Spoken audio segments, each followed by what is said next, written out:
Let's take a look at Otio, an exciting auction game for 2 to 6 players, suitable for new and casual board game players. It takes just one turn for everyone at the table to understand the rules and begin planning their strategies. The heart of Otio is in its auctions.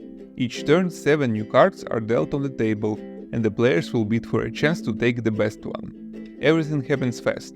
All players bid at the same time by putting coins in front of them. You can't take your bids back, so there's an endless space for mind games. How much do you like the cards that are dealt? How much are you willing to spend on them? And what are your opponent's plans? Once everyone has placed their final bids, the auction order is established. All the possible ties are sold with this crown token. It counts as a coin, but also gives the player with the token the priority in any ties. And then the priority decreases clockwise from the player. The player with the highest bid will take a card first, then the second place player, and so on. Now between the auctions is the time to spend your cards and get more money in the museum phase.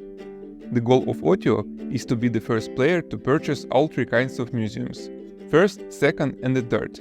They are purchased with the cards that you get from the auctions.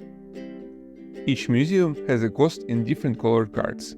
This one requires you to pay 8 in blue cards and 8 in green cards, and the gray cost means that you can pay for it with any single color of your choosing. The available museums are always visible, so you can plan which cards you need to collect at the next auction. Also, with each museum purchase you get a bonus coin card, an evergreen coin that stays with you until the end of the game. There are also bonus coins in the museum decks that can be purchased. So as the game progresses, the stakes at the auctions rise, and the bids get higher and higher. How do you get the money for the auctions? Very simple. You sell the unwanted cards to the bank. The bank pays 3 coins for each card, no matter the cost. Which one to keep in the collection and which one to gamble on the next auction, that's for you to decide. And now the next auction starts. Along with 4 basic colors of cards, there's a universal yellow that can be used in place of any other color. Some cards have little signs on them. If 2 cards have the same sign, a player on his turn can take both of them instead of one. There are also the 5 coin cards. They don't have point value and can be spent on a museum, but the bank buys them for 5 coins instead of 3.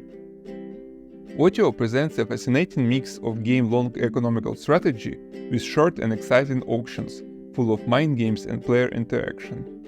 The various financial mechanics are simple, but beautifully intertwined. Each game and each round feels unique, and you will have tons of fun coming back to the auction again and again.